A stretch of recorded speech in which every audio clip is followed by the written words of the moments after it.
have a card in your hand and you'd like a question asked, and I promise you, if you want to hold those up, Kim or Steve will come around and get those. Go ahead, Tom, you're all set. Hi folks, I'm Tom Stillings, live about 20 miles up the road in Torch Lake Township, and yes, I'm a house. The website, stillings-to-commerce.com, a lot of good things attached to it, especially on the Facebook page. You know, I'm a regular citizen, I'm not a real politician. I sell steel for a living.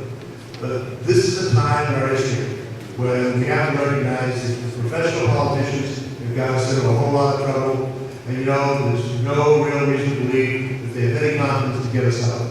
It's time for citizens to step up, come forward, and do what we know how to do to get this thing fixed. I've been over 30 years in business, and one thing that I know in business is that when we have a problem, we look for a solution. So what I came up with originally, we called the Stillings solution. It was a multi-step plan. Now the first step was obviously get rid of art, and you know what, all you folks took care of that for me, all that and everything's done. The next thing we have to do is get out of Washington and explain to these people that raising taxes is exactly the wrong thing. The cutting spending is the only way we're going to save our fiscal situation. We spend money on things that the federal government has no business being involved in, whether it's the Department of Education. I know we all want to educate our kids, but having one more layer of bureaucrats being paid just doesn't seem to be the right answer. Cutting taxes, as opposed to raising them, leaves more money in everybody's pocket to go and spend, whether it's on groceries, clothing, whatever. Every time people spend money, they create the need for more product, which creates the need for more employment, and that's the only way to get this spiral going up instead of this downward death spiral that we're into now. And this is what the people of Washington just don't understand. The other thing they don't understand, and what they seem to have lost, is their copy of the Constitution.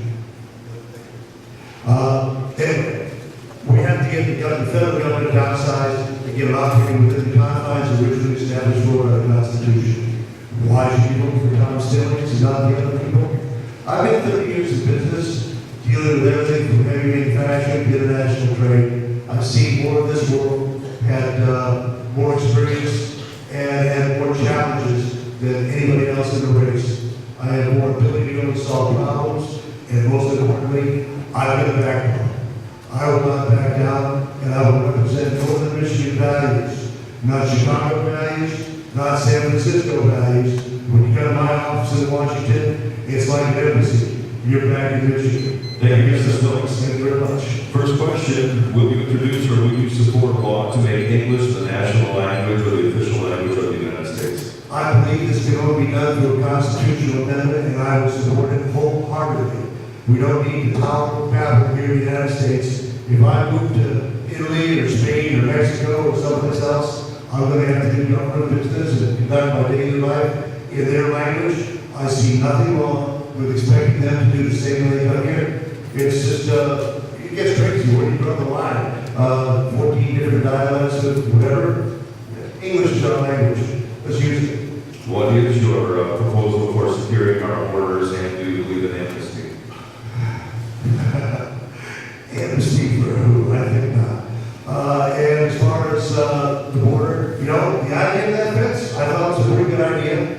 I think the idea of increasing the number of border patrol people and changing the rules of engagement, this idea that, oh, we've got people there, but they can't do this, they can't do it, forget it. Their job is to keep people out that are trying to do it illegally. I'm all for regular immigration. My wife is a naturalized citizen. I'd be a hypocrite to say anything different. But she went through the process. She did it legally. She got it blind, and she had a green card, she did the whole thing, and she became a citizen.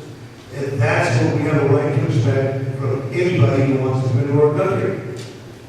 Will you put a stop to forcing federal mandates on states and how? You better believe it. By opposing any legislation that infringes in any way upon the 10th Amendment's rights of the states.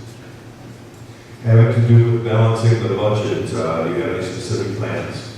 Plan number one, anything that is not authorized in the Constitution as an area of federal authority doesn't get money spent on. You don't have to go through all the process of abolishing You can just keep funding, and that's the first step. And after that, the process has to start with how much money do we have? Because your household budget starts there. Why shouldn't the federal budget start there? You know? And then you prioritize. And when you're making choices, all of the above is never a valid choice. Do you believe that global warming or climate change is due to man's activities? Can you explain to me all the different ice ages and all the warming periods in between and tell me how much pollutant, how many people were putting in the air at that point in time? I think not. Would you support legislation that would allow slant drilling in Mount Lake, Michigan from the shore to develop oil and gas resources? Yes, I would. Better than have us doing it in the Great Lakes and the Canadians and whoever else, at least we'll do it safely. And let's face it, we need it. Again, any questions from the audience, please raise your hand right here in front first. Do you believe in that flat tax? Pardon? Do you believe in a flat tax? The flat tax. I believe in something really close to what they're talking about now is the fair tax, which is sort of a consumption-based tax, and it's got a pretty big thing. There's a couple of odd details too that I'm not real satisfied with on it yet, but that's as close as I've seen to something that I can support. And here at the back of the room, I saw a hand go up there. When you have called for a constitutional convention in order to institute the amendment to make English the national language, how will you ensure that the rest of our Constitution will remain intact? I didn't say a thing about a constitutional convention. I spoke in terms of an amendment to the Constitution. I'm sorry if I misled you in any way, but I don't think that's what I said. My information is that the only way to do that is to have a constitutional convention. No, that's entirely incorrect. One of the questions that came in for all of the candidates, I apologize that Linda Goldberg did not have this, it was more directed toward the state candidates. What would you do to support regulating or to reduce, there should be regulatory takings legislation, and instead compensating property owners for regulation costs? You talking eminent domain? I get this house together, haven't doing yet. Oh, The taking of land through wetlands, things like that. taking is a taking, and taking is wrong. The Supreme Court was wrong in what they did recently in the, was it Connecticut case, get the name of it? And I would support it. In fact, I would propose legislation to correct that. No government should ever be able to take anything by eminent domain that is not expressly to be used for governmental function. This idea of my company taking your property so that this guy over here can build a shopping center on it because we can get more tax dollars out of it is totally un-American, it is wrong, it is unconstitutional, it is any negative word that you can think of to use against it. Any other questions, Tim? Just me. Follow up on the question you were just asked.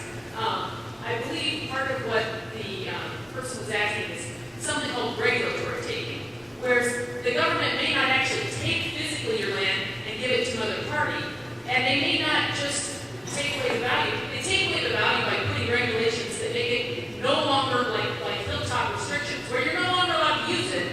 You're only allowed basically to walk on it and pay taxes. A taking is a taking. Same things apply. Is that good enough? That's what I was looking for. Any other things that you want to ask, go ahead. If not, we'll open it up as you answer the